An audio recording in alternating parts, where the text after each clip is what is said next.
السلام عليكم ورحمة الله تعالى وبركاته.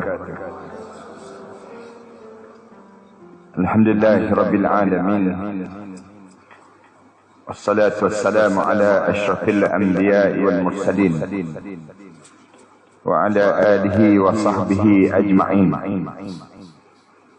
سبحانك لا علم لنا إلا ما علمتنا إنك أنت العليم الحكيم. اشرح لي صدري ويسر لي أمري واحلل عقدة من لساني يفقهوا قولي. يا عليم علمنا من علمك كما ترضى به عنا.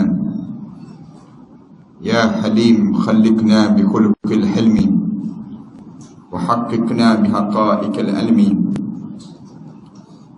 اللهم علمنا ما جهلنا وذكرنا ما نسينا. اللهم يسر ولا تعسر وتمم بالخير. قال الله تعالى في كتاب العزيز بعد أعوذ بالله من الشيطان الرجيم بسم الله الرحمن الرحيم وجاءت سكرة الموت بالحق ذلك ما كنت منه تحيد. Dan apabila sampai ajal seseorang, maka datanglah yang disebut dengan sakaratul maut. Ia membawa berita yang penuh kebenaran. Inilah masa zalika ma kunta minhu tahid. Inilah masa yang seringkali kamu lari-larikan diri, yang kamu elak sepanjang kamu hidup di atas dunia itu untuk menghadap di hadapan Allah. Surah Qaf ayat yang ke-19. Yang dihormati Imam, pengurusi dan ahliatan kuasa surau, pimpinan-pimpinan di semua peringkat, para alim ulama, para asatizah, media yang banyak pada malam ini, pimpinan ayah-ayah, ibu-ibu, para alim ulama, muslimin dan muslimat sekalian. Pertamanya, marilah sama-sama kita mengatur rasa syukur yang tak terhingga kepada Allah di atas peluang yang Allah bagi pada kita pada malam ini, untuk kita sama-sama duduk sekejap, untuk kita bersiap pada satu ketika yang kita akan sampai dalam perjalanan kita untuk menuju ke syurga Allah. Ayah-ayah, ibu-ibu tahu bahawa apabila kita nak pergi ke syurga ini, kita hidup atas dunia ini, matlamat akhir kita ialah semua di kalangan kita mesti berakhir dengan syurga. Kita tak boleh berakhir dengan neraka, tak boleh. Bila kita akan mula rasa nikmat syurga ini? Apabila kita mula kita meninggal dunia, apabila kita mati, barulah kita akan rasa nikmat syurga. Walaupun ada beberapa nikmat-nikmat syurga yang Allah datangkan di dunia ini, tetapi tak boleh nak dibandingkan dengan nikmat lepas pada kita mati. Artinya kita kena faham bahawa untuk kita merasa betul-betul nikmat syurga dalam hidup kita, sebagai seorang mukmin, kita kena tahu kitanya kena mati terlebih dahulu. Apabila kita mati, barulah kita akan mula merasai apa yang disebut dengan nikmat-nikmat syurga. Mati tidaklah yang dinamakan dengan terakhir perjalanan hidup kita. Lepas pada kita mati, kita akan mula hidup di alam ataupun negara yang besar. Itu negara yang disebut dengan barzakh, ataupun alam yang dinamakan dengan barzakh. Alam barzakh ini kita akan lalui dalam keadaan 3 keadaan. Satu keadaan yang disebut dengan ahli syurga, satu keadaan yang disebut dengan ahli neraka, satu lagi keadaan yang disebut dengan orang yang berdosa, orang yang sekejap diberi keringanan, sekejap diazab. Ni kumpulan yang jarang disebut. InsyaAllah saya akan sebut sekejap lagi. Lepas pada kita hidup di alam barzakh, kita akan pergi ke negara yang keempat dalam hidup kita, yang disebut dengan negara mahsyar. Negara mahsyar ini kita kena pergi dan kita dipaksa untuk pindah ke arah sana. Kita akan pergi ke alam itu, alam mahsyar. Kita akan bangkit dan kita akan ditanya. Waktu mana kita bangkit saja di padang mahsyar, masing-masing akan sibuk tanya, man ba'athana min marqadina, siapa yang bangkitkan kita daripada tempat kita dalam kubur kita.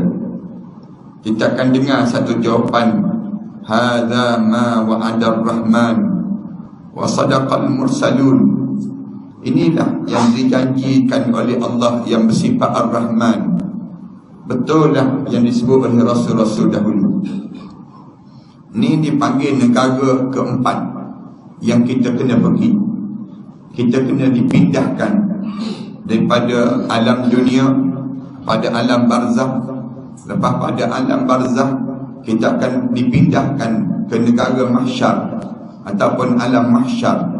Kita akan bangkit balik di padang mahsyar. Lepas pada kita hidup di padang mahsyar, waktu mana hidup di padang mahsyar, kita mula dibahagi kepada 2 kelompok saja. Kita tak akan duduk dengan 3 kelompok tadi. Tapi bangun di padang mahsyar, kita akan dengar Allah mula sebut, wamtazul yawma ayyuhal mujrimun. Berbesar wahai penjenayah-penjenayah, jangan kamu duduk sekali dengan orang yang soleh. Orang yang baik-baik dengan orang jahat, kamu kena pecah. Kita dah jadi 2 balik. Di dunia kita hidup dalam 3 kelompok. 3 kelompok di dunia ini. Mukmin, kemudian kita jadi orang na'udzubillah min dzalik, kafir, ataupun menjadi munafik. Munafik. 3 je kelompok manusia ada di dunia. Kalau kita berjalan mana-mana pun, kalau kita tanya kamu dari mana, dia tak boleh jawab. Saya dari yang disebut daripada Kelantan, ataupun saya daripada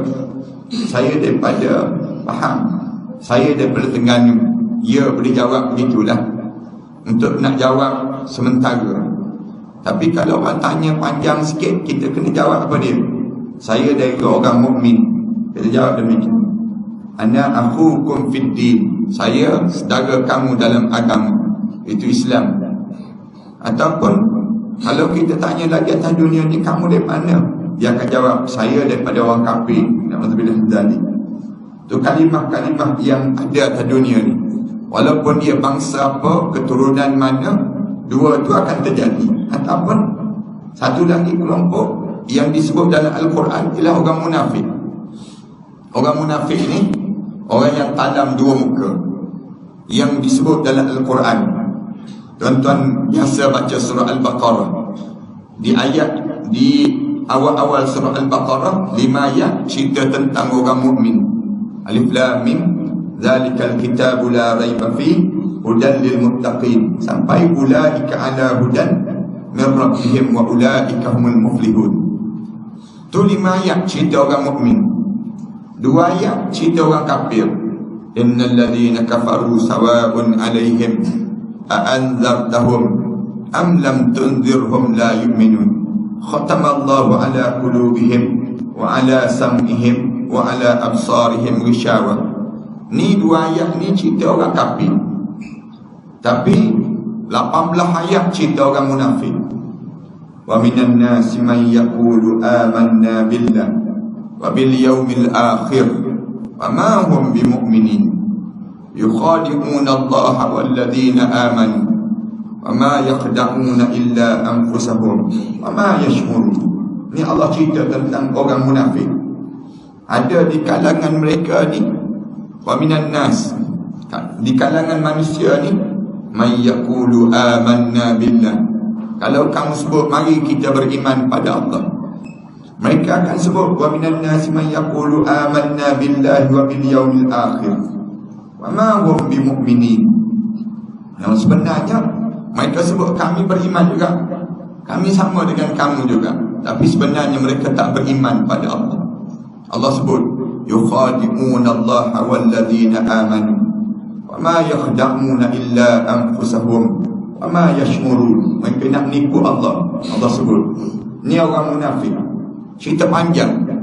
Malam ni saya tak diminta cerita tentang kelompok ini, tapi saya diminta cerita tentang ini, persiapan untuk menuju ke barzakh. Saya gambarkan dahulu barzakh ni apa dia yang kita nak pergi ni. Baru negara ketiga, ataupun alam ketiga. 3 di dunia, masuk dalam kubur, 3 juga dalam kubur. Kemudian bila kita bangun di akhirat, jadi 2 dah. Jadi 2 dah di padang mahsyar.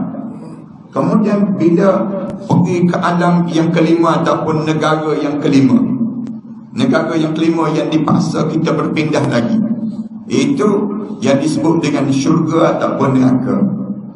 Syurga ataupun neraka ni alam yang kelima, negara kelima kita pergi. Di peringkat awal tu nak jadi 3, tapi akhirnya jadi 2 juga. Akhirnya 3 tu dipanggil golongan Al-A'raf, orang yang duduk di atas pagar, yang pahala dia dengan dosa dia 50-50, maknanya pertengahan. Tapi akhirnya Allah tutup penyudahnya dengan apa dia? Penyudahnya dengan kumpulan masuk dalam syurga. Mudah-mudahan yang hadir malam ni semua di kalangan ahli syurga. Amin. Kemudian na'udzubillah min dzalik, satu lagi dihumban dalam neraka. Apa ada tu? Allah mula sembelih mati. Allah sembelih mati.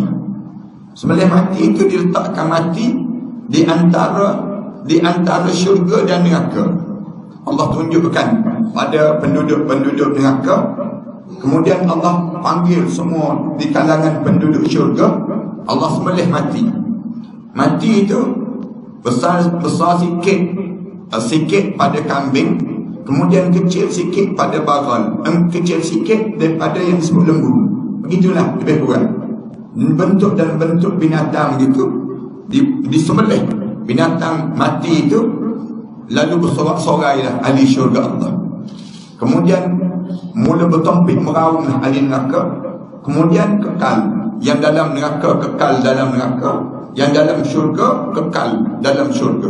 Allah mula sebut khalidina fiha abadan. Kekal kamu dalam syurga sampai bila-bila. Kekal kamu dalam neraka sampai bila-bila. A'udzubillah min dzalik. Jemaah sekalian, orang mukmin, orang yang hidup dia sentiasa fikir macam mana dia nak boleh masuk syurga. Dunia ni kita diajar supaya memahami dalam hidup kita, dunia ni perjalanan je. Perjalanan je. Betul-betul R&R, rehat dan rawat dipanggil. Dunia ni tempat kita berhenti sekejap. Tak ada pun orang yang duduk di R&R. Bila dia berhenti, tak ada orang kekal di R&R. Dunia ni tempat untuk kita singgah sekejap. Lepas pada tu kita bergerak lagi. Rasulullah ajar demikian pada kita. Tak cerdiklah kalau hidup kita ni berkejaran untuk kita nak dapatkan dunia, tapi kita terlepas yang disebut dengan barzakh. Kita terlepas waktu mana kita bangkit di akhirat. Kita terlepas waktu mana kita layak ke syurga. Tiba-tiba kita tak dapat, na'udzubillah min dzalik, yang disebut dengan syurga Allah. Dalam hidup kita ni, kita kena sentiasa berfokus. Tak boleh kita buat macam orang kafir hidup. Orang kafir hidup, dia hidup untuk dunia. Dia beza dengan orang mukmin. Orang mukmin hidup, kita hidup untuk akhirat. Kita hidup untuk akhirat. Kita bukan hidup untuk dunia. Kalau kita hidup untuk dunia, sebagaimana orang kafir lebih kurang je, turun pagi balik gelap, turun pagi balik gelap. Cari apa? Cari harta. Cari harta sepanjang masa dalam hidup. Sampai peringkat kita tahu-tahu suatu hari kita mati. Harta yang kita cari itu pun kita tinggal. Kemudian segala apa yang patut kita bawa, kita tak bawa. Inilah yang menyebabkan alim ulama, dia mula ajar pada kita. Setiap kali mana hari Jumaat, Rasulullah diajar oleh Allah supaya sebut, tiap-tiap hari Jumaat sebut, wa tazawwadu, berbekalkan. Fa inna khairaz zadi taqwa, kerana sebaik-baik bekalan dalam hidup kamu ialah takwa. Diajar khutbah Jumaat itu kena sebut takwa. Usikum wa iyaya bittaqwallah, saya berpesan diri saya dan tuan-tuan semua bertakwa pada Allah. Faqad fazal muttaqun, maka berjayalah orang yang ada takwa dalam hidup ini. Diingatkan. Kenapa? Kerana ramai di kalangan kita ni, bila hidup atas dunia ni, kita jadi hanyut je dalam hidup. Jadi kita tak tahu arah nak pergi ke mana. Hidup kita ni jadi macam orang kafir juga. Bila start kita jadi macam ni, kita kena penyakit ni. Kalau kita tanya sikit lagi, bermula daripada jatuhnya Khilafah Uthmaniyah tahun 1924 dahulu. Bila jatuh Khilafah Uthmaniyah tahun 1924 dahulu, ada seorang pemuda yang jahat, namanya Kamal Atatürk. Dia telah mencetuskan satu pahaman. Pahaman apa dia? Sekularisme. Pahaman sekularisme ni memisahkan agama dan kehidupan. Dia buang pemikiran cara hidup dengan agama. Segala benda jangan tiba dengan agama. Disebut demikian. Buang. Dalam sukan jangan ada agama, jangan ada dosa pahala, jangan ada syurga neraka. Kemudian dalam hiburan jangan ada dosa pahala, jangan ada syurga neraka. Dalam sosial jangan terlibat dengan dosa pahala, syurga neraka. Hiduplah macam orang lain lah. Hiburan, kamu nak berhibur macam mana, itu selayaknya. Kamu tak payah libatkan dosa pahala, syurga neraka. Ni cara Kamal Atatürk buat pada orang-orang Islam seluruh dunia. Dipisahkan dalam hidup ini. Jangan kamu melibatkan diri agama dengan kehidupan. Sedangkan Rasulullah dahulu datang. Rasulullah datang dahulu. Rasulullah diajar oleh Allah. Inna dina indallahil Islam. Hanya agama yang diterima di sisi Allah, yang disebut dengan cara hidup yang diterima di sisi Allah, ialah Islam. Rasulullah ajar 1300 tahun. Rasulullah bentuk dalam pemikiran sahabat. Semua kita buat berakhir dengan akhirat. Segala benda kita buat mesti berakhir dengan akhirat. Sampai pada Kamal Atatürk diajar semua kita buat berakhir dengan dunia, bukan berakhir dengan dalam kubur, bukan berakhir dengan padang mahsyar. Yang ini bentuk dalam pemikiran manusia, melekat di kalangan kita.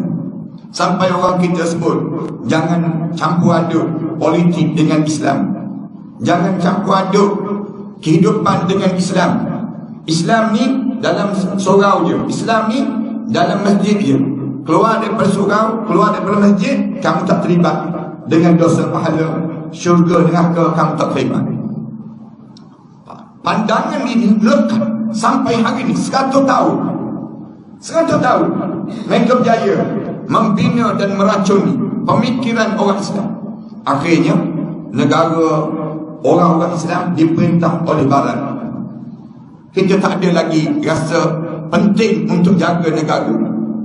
Kita akhirnya negeri kita diambil oleh orang. Kita tak rasa lagi negeri ini menjadi milik kita yang mesti ditadbir mengikut cara Rasulullah. Akhirnya kampung kita diambil orang. Kenapa? Kerana kita tak rasa lagi kita bertanggungjawab dalam kampung kita. Akhirnya isteri dan anak-anak kita diambil oleh mereka. Pemikiran anak isteri kita dikawal oleh kumpulan-kumpulan mereka. Mereka kawal dengan apa dia? Yang terkini mereka guna teknologi AI. Teknologi AI ini mereka boleh kesan macam mana perangai seseorang, peribadi seseorang. Teknologi yang terbaru ni, teknologi yang masuk dalam masyarakat kita ni, di mana dia boleh tahu kita minat beli barang apa, kita suka makan makanan apa, bila dalam keluarga kita macam mana. Kita boleh tunjuk bukti. Akhirnya apa yang berlaku pada Ismail Haniyah, Syahid Ismail Haniyah, mereka telah berjaya bunuh yang mereka berjaya untuk bom mati. Kemudian belum daripada ni yang berlaku di bumi Palestin, kita boleh tengok macam mana mereka sedang lakukan. Kita boleh tengok bagaimana mereka boleh lakukan kepada yang disebut dengan semua musuh-musuh Islam ni. Lakukan sampai orang Islam tak boleh buat apa-apa dalam hidup ni. Tak mampu dalam hidup ni. Tahu-tahu mati. Ramai di kalangan kita mati disebabkan ketagihan dadah. Ramai di kalangan kita mati bau ni sebab virus yang mereka cerita, COVID-19. Misal contoh ni yang mereka lakukan. Ramai mana yang mati? Mereka gunakan dengan teknologi tersebut. Mereka guna tahu-tahu mati. Ramai di kalangan kita yang akhir ni kena penyakit kanser. Di kalangan kita penyakit yang datang pelik-pelik, yang tambah lagi parah, bunuh diri di kalangan orang Islam. Dan tidak berakhir dengan bunuh diri itu berakhir begitu saja, tidak. Tapi akan sudahnya apa dia? Masuk dalam kubur, memulakan perjalanan hidup di alam ataupun di negara yang ketiga yang disebut dengan negara barzakh ataupun alam barzakh. Para hadirin sekalian, saya tak cadang nak cerita panjang dalam bab ini, tapi saya nak sebut yang bahayanya bila masuk dalam kubur. Tatkala mana hidup di alam barzakh, tiba-tiba ada satu benda yang terjadi. Kebanyakan yang kena. Saya harap supaya yang datang malam ni tak ada seorang pun kena penyakit. Penyakit apa dia? Penyakit menyesal untuk hidup kembali. Mereka mula kata untuk nak hidup balik, menyesal kerana peluang yang diberi oleh Allah tiba-tiba kita sia-siakan begitu saja.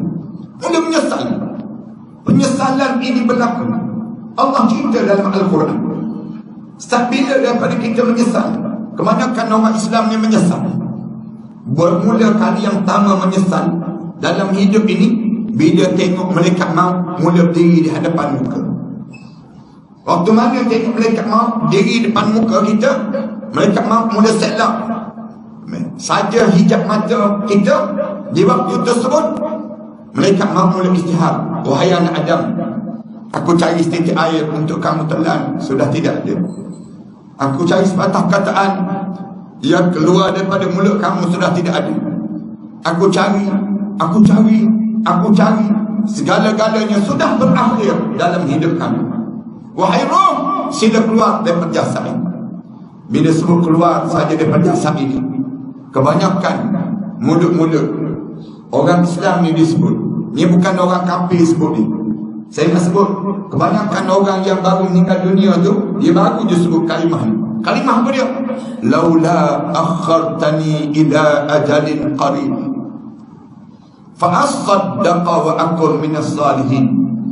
Kalaulah boleh tangguh sekejap, malaikat bagi tahu pada Allah, jangan mati lagi malaikat.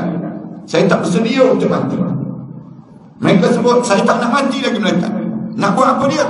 Fa asaddaqa, saya nak bagi semua yang saya cari dan saya kejar dalam hidup ini, yang saya miliki dalam hidup ini, saya nak bagi semua di jalan Allah.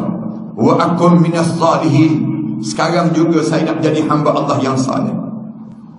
Walan yu'akhirallahu nafsan iza jaa ajaluha. Allah jawab, dah terlambat bro ke ini. Sekarang baru kamu nak minta tangguh. sampai masa dah. Allah tak tangguh dah kematian seseorang. Bila sampai ajal di kalangan kamu, masa dah sampai dah sekarang. Wallahu khabirun bima ta'malun. Allah tahu perangai apa yang kamu akan ulang dalam hidup kamu jika ditangguh kematian kamu. Ni saya nak sebut penyesalan pertama. Tuan-tuan yang datang malam ni, jangan ada seorang pun yang dia menyebut kalimah ini. Yang datang ke, yang dalam siaran ni ke, yang di mana saja pun sebut ada keluarga masing-masing. Jangan menyesal ya bila kita sampai masa di kalangan kita. Kenapa kita menyesal? Kenapa baru nak menyesal? Waktu mana dekat dengan kematian, sampai peringkat merayu-rayu dia, janganlah mati lagi. Kalau boleh sekejap je. Kalau kita baca dalam kitab Imam Ghazali cerita, ada seorang raja yang dalam keadaan sombong hidup dia.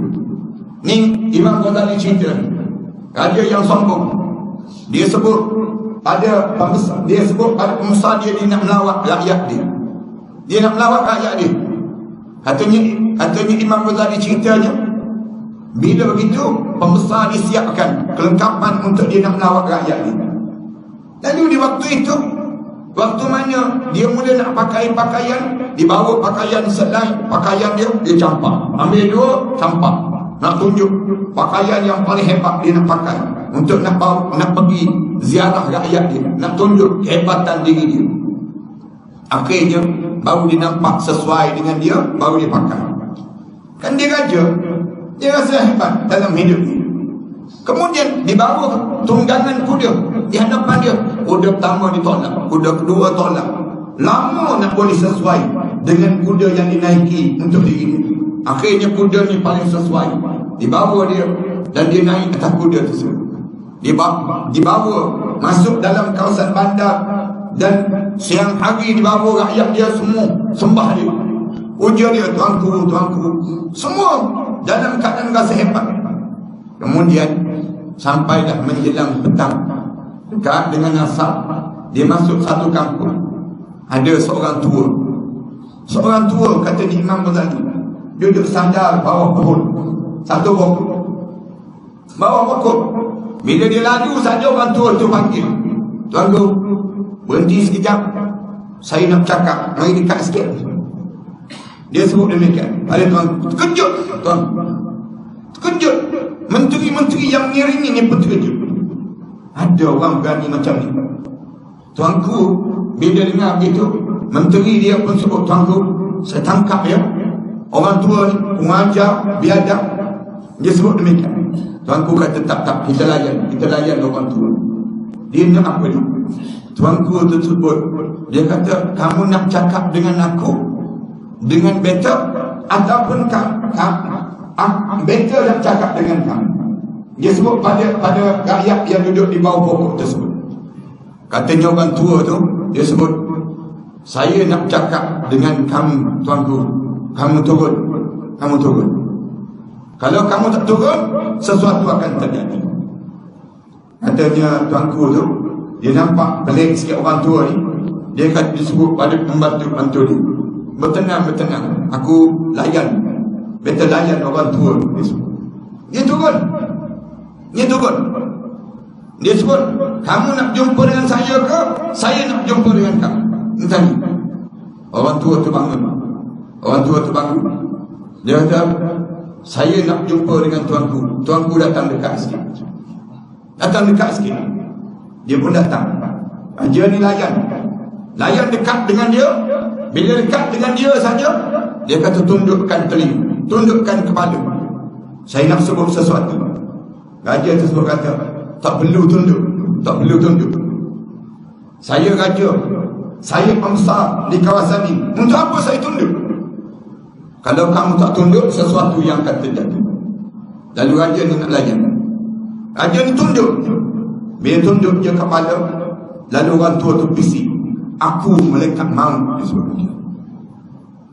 Bila sebut aku malaikat maut, tergamam raja tersebut, bingkah raja tersebut, tegak raja tersebut.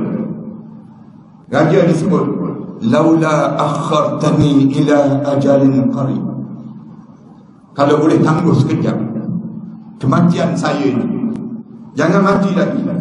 Saya ada permaisuri, saya ada anak-anak. Saya nak bagi tahu pada keluarga saya yang kematian saya sudah hampir.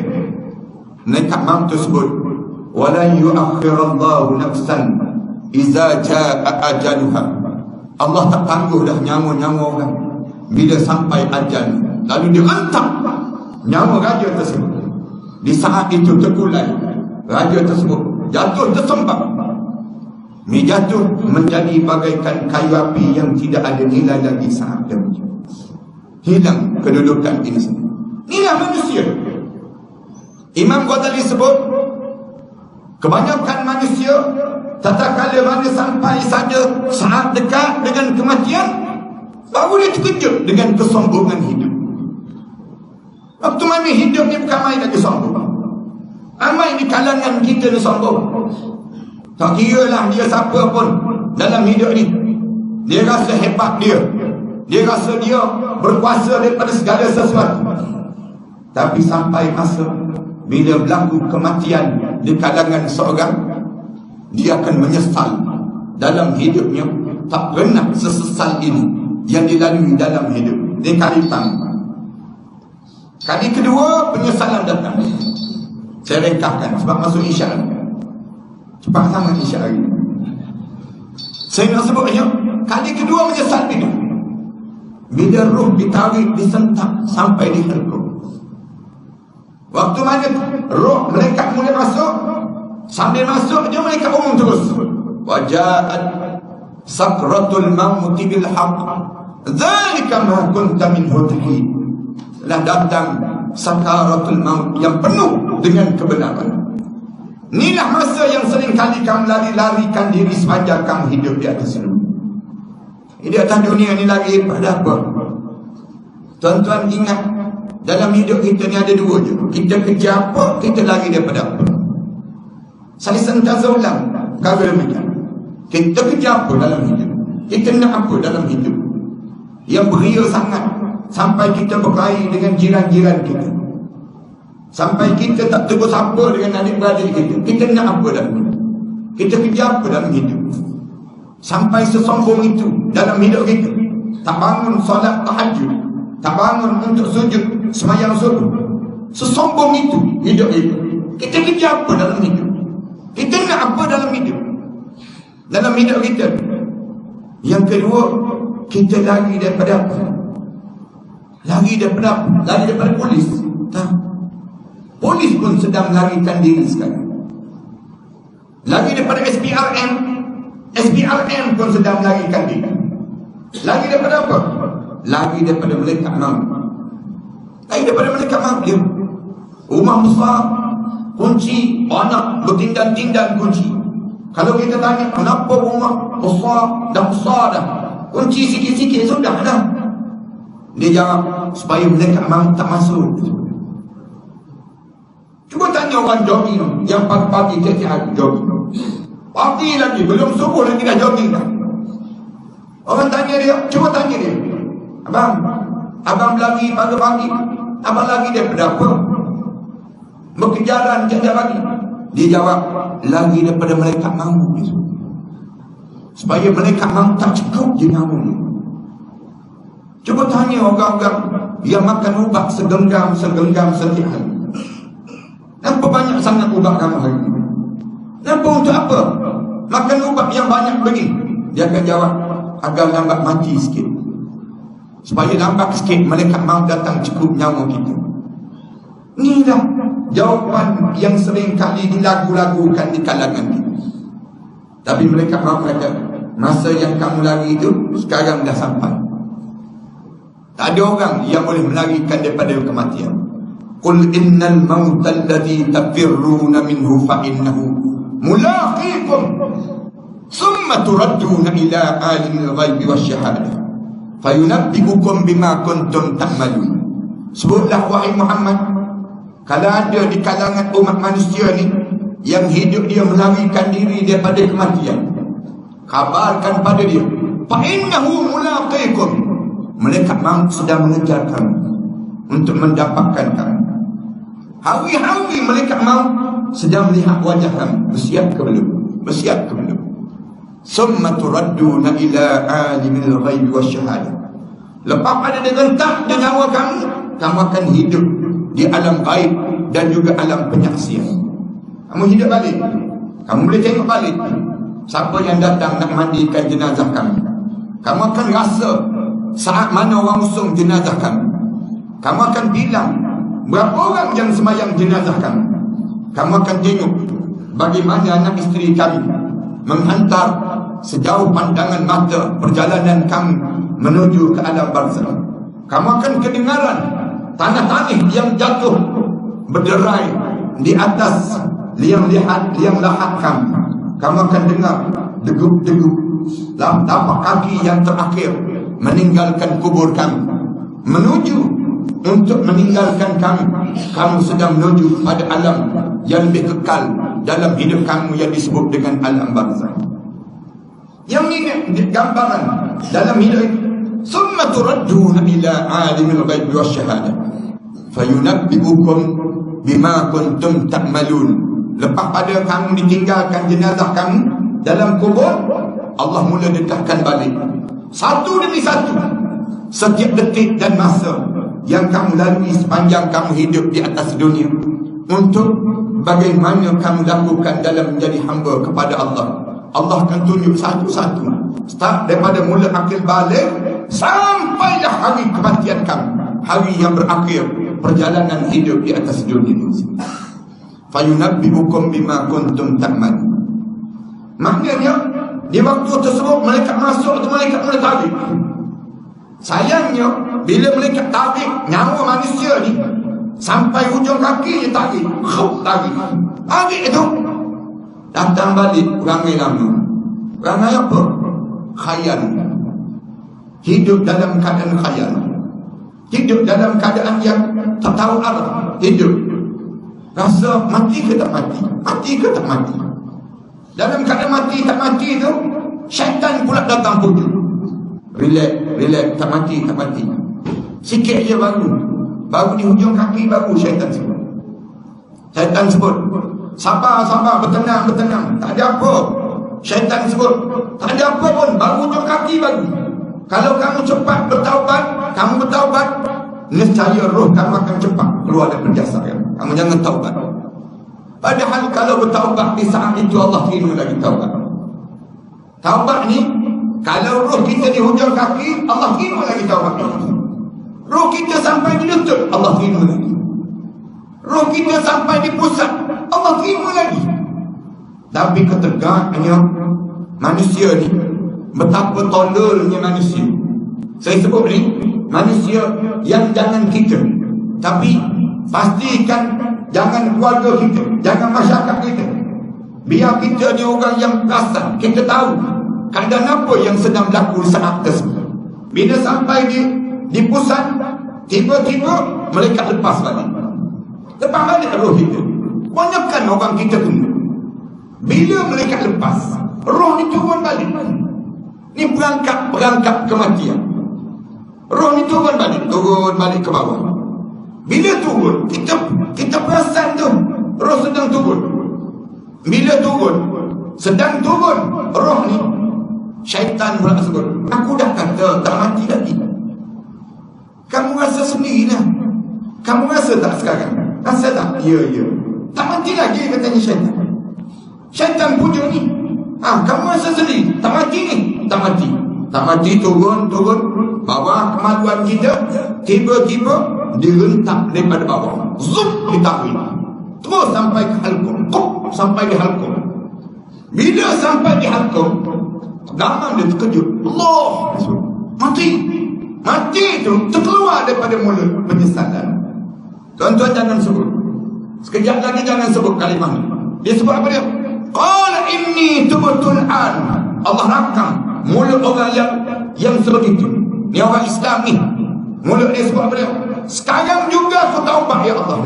Sekarang juga aku taubat ya Allah. Qala inni tubtul an. Mereka jawab terus. Walaisatit taubatu lil ladzina ya'maluna as-sayyi'at.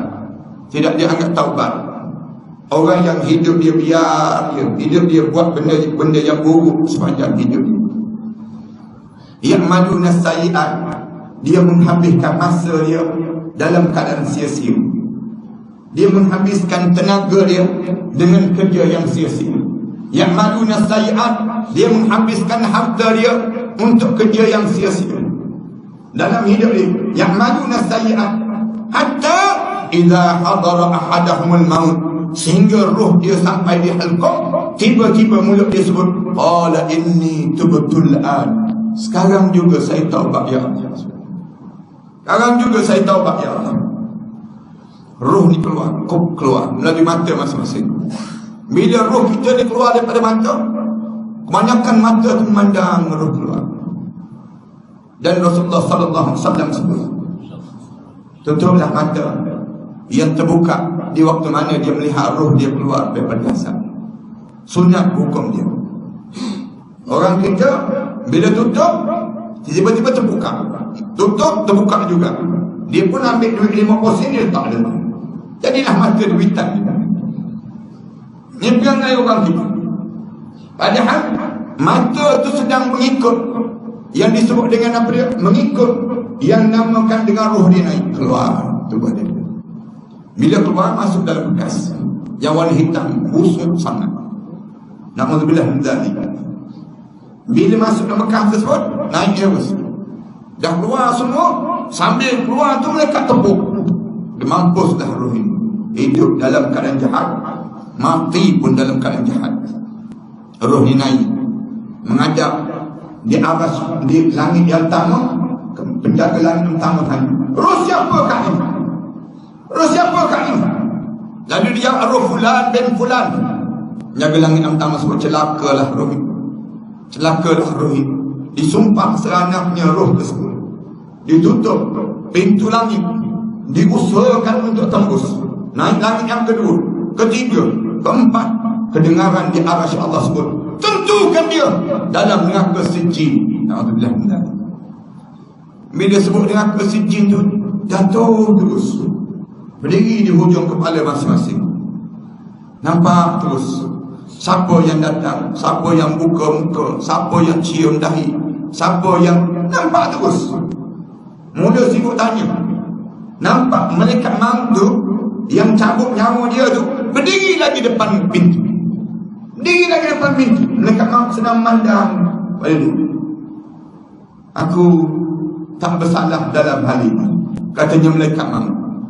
Yang salah ialah kamu. Kamu tak bersiap dalam hidup kamu. Waktu mana keluarga yang menangis, malaikat maut sebut, jangan tangisi di atas kematian dia. Tangisi kerana dia tak bersiap untuk hari kematian dia, hari yang telah ditetapkan oleh Allah Subhanahu Wa Taala. Mereka kata, aku tak tahu dalam urusan ini. Yang tahu dalam urusan ini ialah Allah. Sebut banyak. Kita dengar orang cakap, siapa yang datang siap kat diri kita, orang yang duduk sekeliling kita, orang di bawah rumah kita, semua kita dengar orang cakap, usung jenazah kita, siapkan kematian kita dengan kain kapan kita, kita bang kapur barus yang mula diisi, letak atas tubuh badan kita. Kita nampak orang tutup tubuh badan kita, diusung sampai ke kuburan.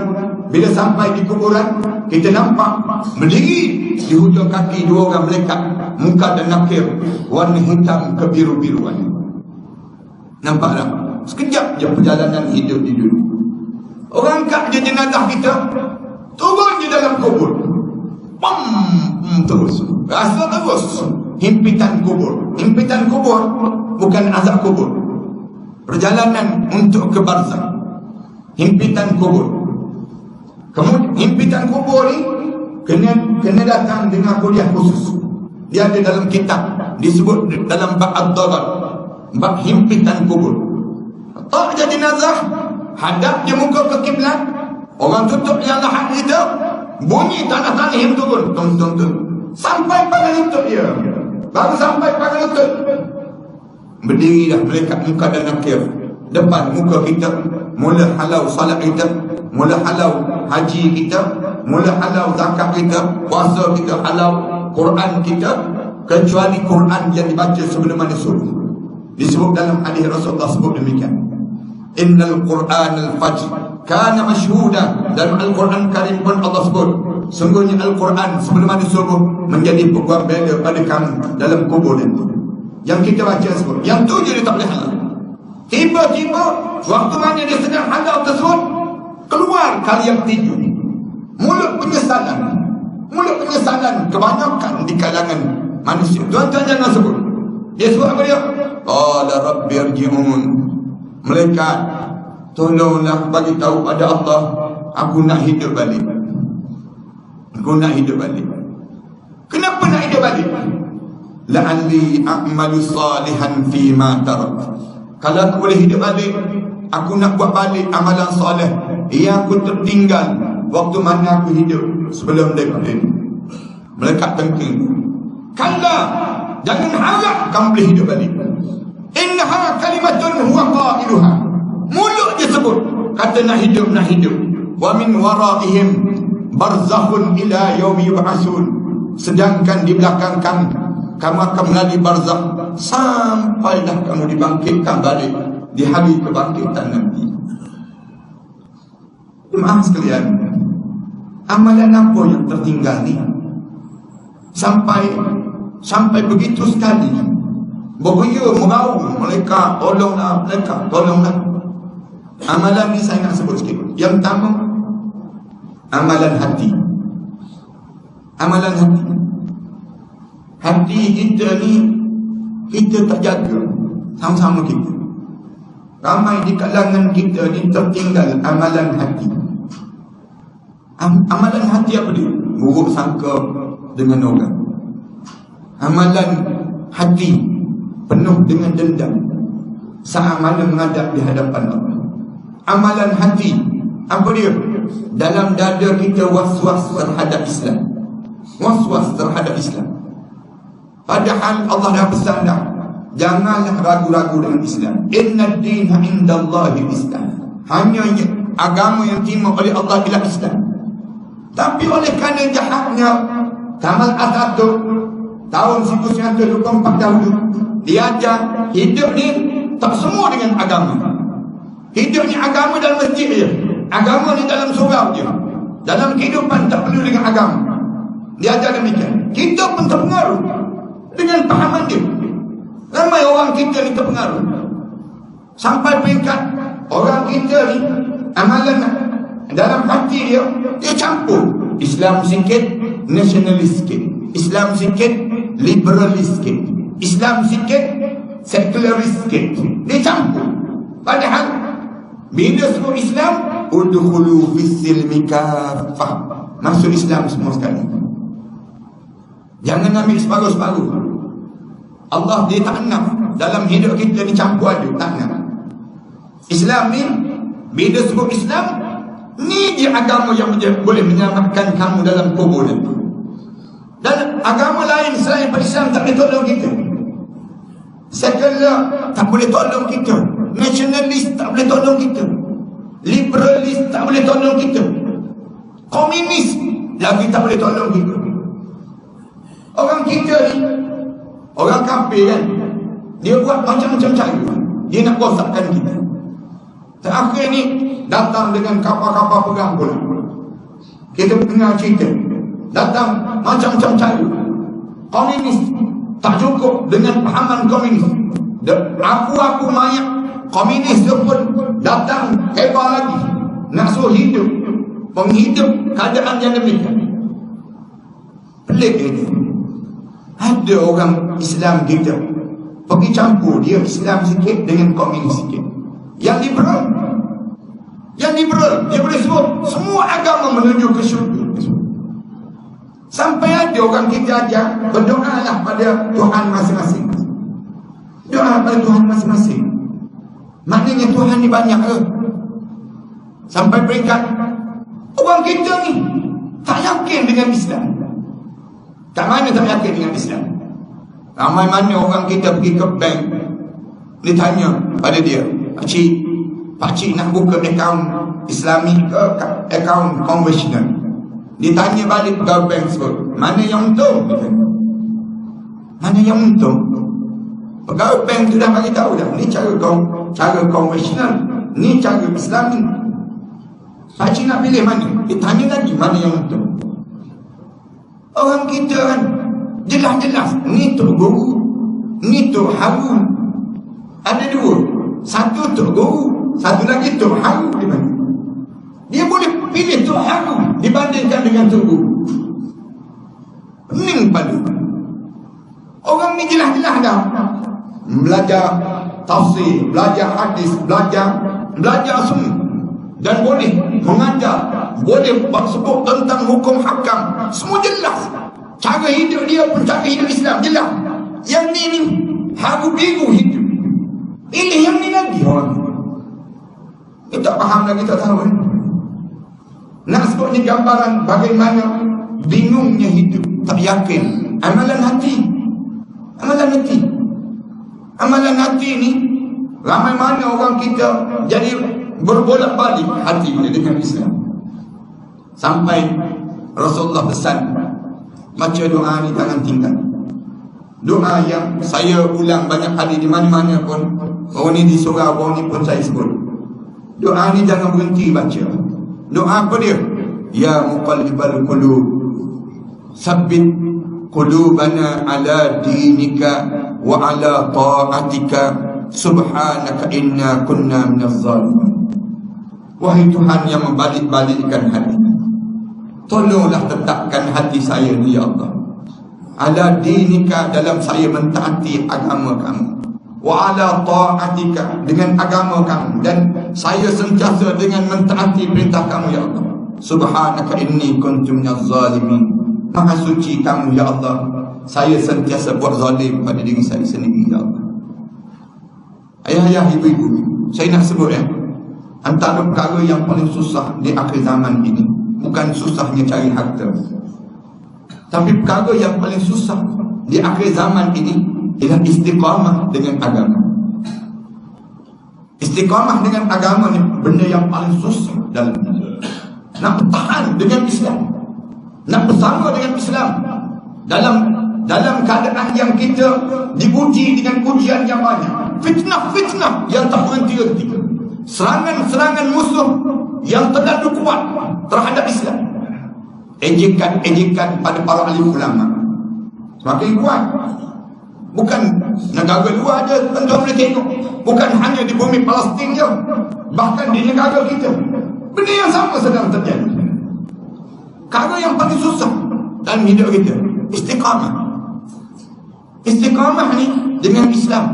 Sampai ramai di kalangan kita tercabut, hati dia berbolak-balik dengan Islam. Baca doa, ya muqallibal qulub, wahai Tuhan yang balik-balikkan hati, sabbit qalbi ala dinika wa ala ta'atika, subhanaka inni kuntu minaz zalimin. Ibu-ibu jangan berhenti baca doa ni. Doa ni ibu-ibu bacalah di kala mana ibu-ibu kena ujian dalam hidup. Ujian apa dia? Ujian emosi dalam hidup ibu-ibu. Ujian emosi ni ramai orang kita kena. Tengok saja berlaku perceraian artis-artis sekarang. Benapa yang terjadi sampai ditunjuk demikian, sampai digambarkan seolah-olah jahatnya kehidupan sebegini, teruknya keadaan suami ni, teruknya keadaan isteri ni, sampai tak malu-malu lagi dalam masyarakat kita. Malu kita melihat perkembangan suasana. Punca apa? Punca emosi yang tak stabil. Emosi ni apa dia? Hawa nafsu. Hawa nafsu tu pelik sangat. Hawa nafsu ni yang mengganggu dalam perjalanan hidup itu. Sekarang ramai mana anak-anak kita kena penyakit anxiety. Anxiety bukan anak-anak kita je, bukan anak-anak muda je, anak tua pun kena juga. Nak sebutnya anxiety, istilah yang baru. Padahal benda itu dah berlaku zaman Rasulullah SAW. Ujian dalam hidup ini. ujian kepada hati yang berbolak-balik tadi, lalu dibaca dengan ayat-ayat sebegini. Ya muqallibal qulub, tsabbit qalbi ala dinika wa ala ta'atika, subhanaka inni kuntu minaz zalimin. Bertahan dengan Islam. Jangan sampai peringkat bila diuji dengan pujian-pujian emosi, kita mula tertanggal Islam. Tangkudul Islam urwatan bi urwatin. Rasulullah sebut tertanggal Islam daripada jasad seorang sejengkal demi sejengkal. Awaluha binaqdil hukmi. Awal-awal kamu mula tanggal Islam daripada tu badan kamu hilang. Kamu tak kenal lagi halal haram dalam hidup kamu. Kamu tak peduli lagi. Orang hulur tangan, kamu kira sambung semua supaya tak jatuh air muka dia. Kamu tak tahu dia isteri orang, dia suami orang, dia anak dara orang, dia yang disebut dengan pemuda di kalangan yang sedang besar. Kamu sambung semua. Punca apa? Punca kamu tak kenal halal haram dalam hidup kamu. Ni tak pandai nak jaga. Sebelum kita mati, jaga yang pertama ni, jaga hati. Jaga hati supaya kita kuat dan kejam hati kita. Saya baru ni ada seorang hamba Allah datang. Bukan baru ni juga, namanya panjang cerita ni. Datang lepas pada saya kuliah, dia letak air depan tadi. Perempuan.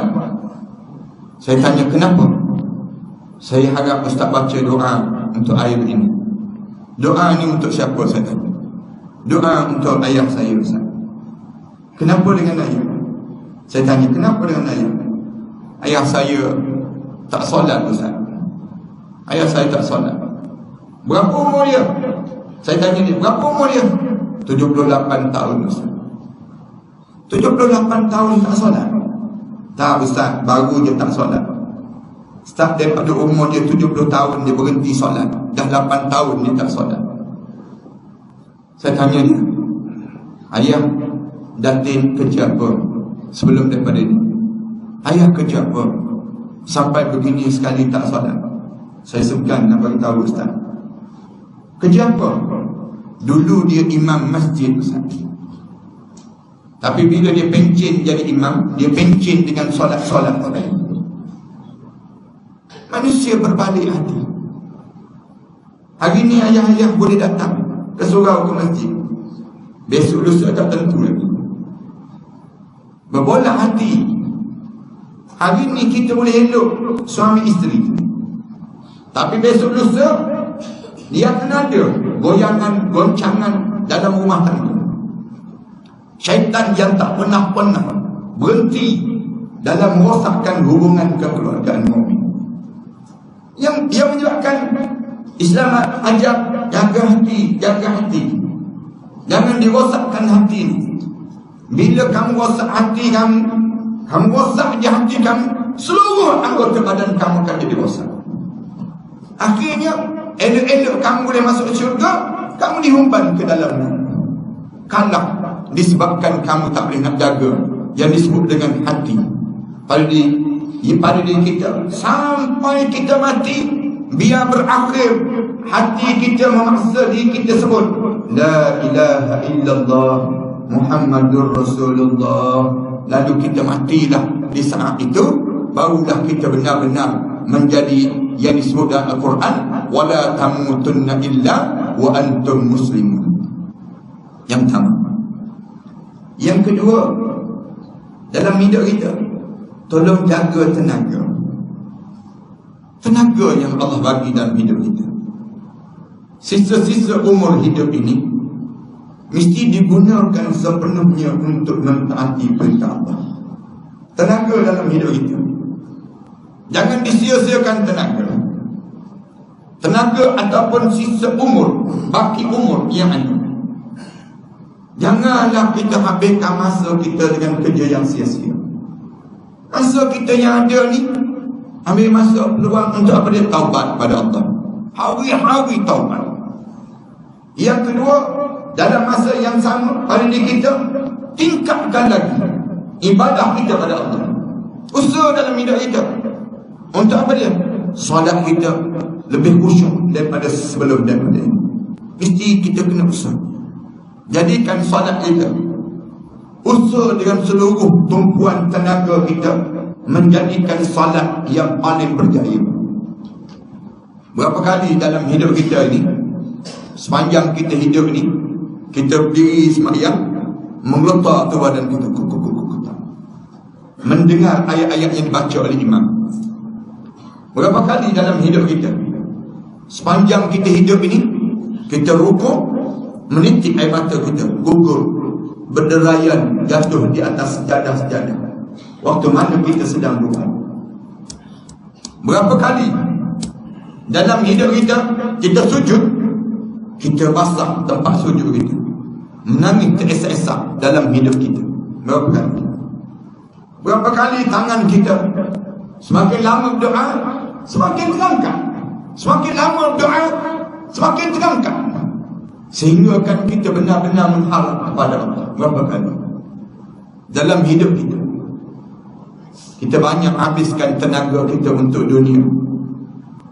Kita sanggup berhempas pulas, mata kita bersengkam untuk menghabiskan cerita-cerita, melayani filem-filem, melayani yang disebut dengan borak-borak kosong, melayani dengar cerita-cerita orang, sampai air mata kita keluar, kita habiskan untuk filem-filem Korea, filem-filem Hindustan. Kita tak mengalir air mata kerana takut kepada Allah Subhanahu Wa Taala. Bahaya. Tenaga kita bukan untuk begitu. Tenaga ini mesti dikerahkan untuk yang disebut dengan mentaati perintah Allah. Apa dia yang kita kena jaga sangat? Tenaga kita sembahyang. Sembahyang kena jaga sangat. Gunakanlah baki umur kita yang kita ada ni untuk kita jaga solat. Solat. Kemudian apa dia lagi? Guna tenaga untuk baca Quran. Baca Quran. Banyakkan masa kita dengan Al-Quran. Akhir-akhir di usia kita ni, Al-Quran je. Hidup kita dengan Al-Quran. Ibu-ibu, ayah-ayah, jangan tinggal dah Quran tu. Berjalan tu dengan Al-Quran. Dalam beg-beg ibu-ibu mesti ada Al-Quran. Dalam poket ayah-ayah mesti ada Al-Quran. Dalam beg kita ni mesti berjalan dengan Al-Quran. Walaupun kita tak boleh baca, tolong bawa Quran. Tak akan rugi orang yang hidup dengan Al-Quran. Tak akan rugi. Kalau mana kita bawa Al-Quran, malaikat turut serta dengan kita. Mereka akan bersama dengan kita. Cahaya daripada Al-Quran tu kita tumpang sama. Lebih-lebih lagi lah kalau kita dapat baca Al-Quran. Ni satu nikmat yang paling indah, lebih lazat daripada hidangan yang tersedia. Hidangan Al-Quran ni ma'dabatullah. Ma'dabatullah, hidangan yang datang daripada Allah kepada kita. Kalau kita makan 3 kali sehari, kenapa kita tak boleh baca Al-Quran 3 kali sehari? Makan untuk jasad yang akan hancur, baca Quran untuk roh yang akan terus hidup. Rugilah kalau kita tak guna tenaga kita untuk Al-Quran. Gunalah masa kita baki ada lagi ni, mata kita boleh nampak lagi ni, jalan hidup kita masih lagi lurus ini dengan Al-Quran. Ni bekalan kita. Tenaga yang kita gunakan, aku mesti khatam Al-Quran 3 hari sekali, 3 hari sekali khatam Quran. Menunjukkan kita mengerahkan seluruh tenaga kita dengan Allah dalam hidup. Lalu kita menjadi ahlul Quran, ahlullah. Ahlul Quran, ahlullah. Ni tenaga kita guna.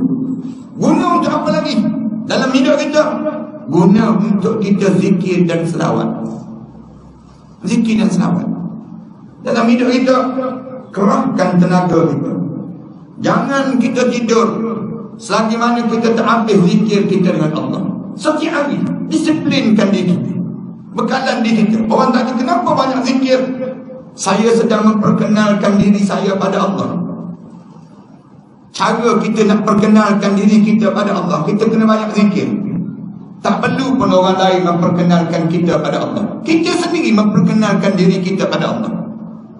Kan kita kan, kalau ada orang perkenalkan kita pada tuanku, Tuanku, ni hamba Allah ni, nama dia sekian. Dia begini. Tuanku tolonglah dia, bantulah dia. Kalau orang sebut demikian, kita bangga. Alhamdulillah, ada orang perkenalkan kita dengan Tuhan. Itu dunia. Kalau ada orang boleh perkenalkan kita pada Allah, jauh lebih bagi kita bangga. Macam mana kita nak suruh, tak payah orang lah perkenalkan kita pada Allah, kita sendiri zikir. Allah sebut, fazkuruni azkurkum. Kamu zikirlah padaku, aku akan kenang nama kami sebanyak mungkin. Zikir ni mulut kita sebut subhanallah walhamdulillah wallahu akbar, subuhun kudus Rabbuna wa Rabbul malaikat wa ruh. Ataupun bibir kita sebut astaghfirullahalazim. Jangan berhenti zikir itu astaghfirullahalazim sampai mengalir mata, sampai gugur air mata kita. Banyaknya dosa aku ya Allah. Ini dipanggil zikir. Menyediakan diri kita untuk kita dikenali di sisi Allah. Kemudian selawat pada Nabi Muhammad sallallahu alaihi wasallam. Senang selia dalam hidup kita ni. Kalau kita habis zikir, selawat.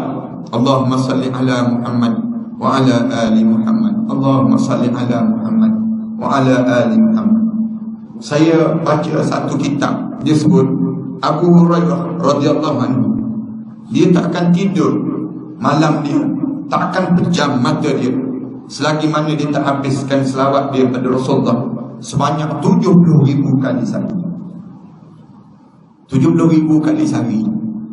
Padahal dia tu hidup zaman Rasulullah, dia tu dekat dengan Rasulullah, dia tu banyak meriwayatkan hadis Rasulullah.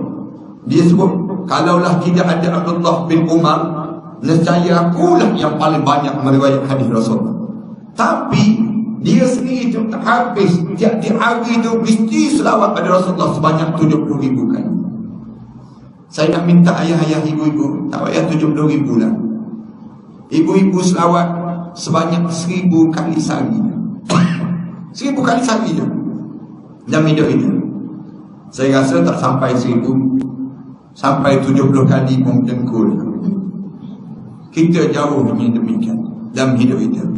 Kerahkan tenaga kita yang baki ada dalam hidup kita ini untuk apa dia? Untuk benar-benar mentaati perintah. Kemudian yang ketiga, bekalan ketiga, kerahkan segala harta yang kita miliki untuk mentaati perintah Allah. Kerahkan yang disebut dengan segala apa yang kita ada, harta benda yang kita ada, semuanya untuk agama Allah. Pantang dengar ada orang nak buat masjid, ada bahagian dia. Pantang dengar ada orang buat sekolah agama, ada bahagian dia. Pantang dengar apa saja keperluan untuk kerja-kerja agama, mesti kita gunakan tenaga, harta kita, mesti ada bahagian kita. Maknanya, kenapa bahagian itu sebenarnya kita telah hantar ke akhirat? Kita hantar awal. Kita siapkan makanan-makanan pagi Jumaat, misalnya contoh. Pagi Jumaat kita sediakan makanan pagi Jumaat. Lepas mayang subuh, zaman-zaman dahulu orang ajak pergi ke rumah dia, berebut rumah-rumah. Sekarang tak. Sekarang orang tak sempat. Lepas mayang subuh, bawa datang ke surau, sediakan makanan. Pagi ni saya yang sediakan makanan. Berebut di kalangan kita. Orang nak peduli apa dengan orang, nak tukar ke waktu hari Jumaat, nak jadi hari cuti, kemudian tukar kepada hari yang lain dan sebagainya. Itu peduli, tak usah pedulilah dia. Yang pentingnya kita ni ambil peluang setiap hari Jumaat, kerana hari Jumaat ni Sayyidul Ayyam, hari penghulu pada hari. Isunya bukan isu kerja, isunya isu cuti. Kena faham demikian. Ni ada juga mufti yang jawab dia kata, hari Jumaat Allah tak larang pun buat kerja. Tu ayat Quran jelas. Lah, orang bincang pasal cuti, dia bincang pasal kerja. Pelik betul. Tak betul demikian. Sekarang nak cuti hari apa? Yang terbaik. Tu je yang disebut ni. Isunya isu cuti, bukan isu kerja. Kita cerita pasal cuti. Cuti yang terbaik, dah ada dah seminggu nak cuti hari apa? Yang terbaik ialah hari Jumaat. Bagi peluang pada orang Islam buat amal ibadah. Bukan hari Jumaat dengan sembahyang Jumaat je. Banyak lagi amal ibadah yang lain boleh dibuat dengan hari Jumaat. Zikir pada Allah, datang iktikaf di masjid di awal pukul 9 pagi boleh dah iktikaf dah di rumah Allah. Banyak lagi amal ibadah yang lain boleh dibuat. Hari Jumaat, hari keluarga, hari yang terbaik, dia panggil hari pengadilan Allah, hari Jumaat. Bukannya isu tentang ini kerja. Kalau begitu lepas pada ni raya pun tak payah cuti lah. Raya pun tak payah cuti, kerja juga hari raya. Ada Allah ada hari raya nak suruh kita kerja? Tak, boleh je. Bukan isu kerja. Isu sekarang isu nak pilih cuti. Lepas pada ni hari merdeka pun tak payah cuti lah. Hari-hari yang lain tak payah cuti, kerja je. Hidup ni nak kerja je, senang cerita. Tak fikir langsung terhadap akhirat Allah dalam hidup ini. Siap capar di kalangan kita ni, macam-macam gaya. Bisa timbul kara-kara demikian di kalangan masyarakat kita ni sini. Nak kena faham benda demikian. Cakap banyak kan kita pula kena. Cuma nak gambarkan dalam hidup kita ni, kerahkan seluruh tenaga kita, masa kita, harta kita, semuanya untuk Islam. Gunakan untuk Islam. Harta kita dengar orang Islam di Palestin, macam mana aku nak bantu umat Islam di Palestin. Kena ada juga bahagian aku untuk umat Islam yang sedang dah setahun dah berhadapan dengan keadaan itu. Guna tenaga kita. Jangan jadi orang yang menyimpan harta untuk dunia. Bila kita mati, kita menyesal menghadap di hadapan Allah dalam keadaan kita tertinggal. Segala apa yang patut kita buat, kita tak buat. Bila kita masuk dalam kubur, barulah kita meraung untuk nak sebut nak hidup balik, nak hidup balik. Inilah di antara 3 perkara yang mesti dibekalkan pada diri kita ini dalam kita mentaati perintah Allah dan menyiapkan diri kita untuk menuju ke barzakh. Moga-moga semua yang hadir pada malam ini di kalangan ahli syurga Allah SWT. Allah jadikan kita orang yang terpilih dan Allah sedarkan jalan hidup kita sama dengan ayat yang kita sentiasa baca, ihdinas siratal mustaqim. Ya Allah, bimbingkanlah aku ke jalan yang lurus ya Allah. Kita harap sangat kita hidup ni sentiasa dibimbing, dibentuk oleh Allah sesuai dengan doa-doa kita yang kita minta dengan Allah. Ya Allah, Rabbana la tuzigh qulubana ba'da idh hadaitana wa hab lana min ladunka rahmah innaka antal wahhab. Wahai Tuhan kami, jangan pesongkan hati kami setelah mana Kamu bagi hidayah pada kami ya Allah. Ba'da idh hadaitana wa hab lana min ladunka rahmah. Ya Allah, bagilah pada kami sebanyak mungkin rahmat Kamu dalam hidup ini ya Allah. Innaka antal wahhab.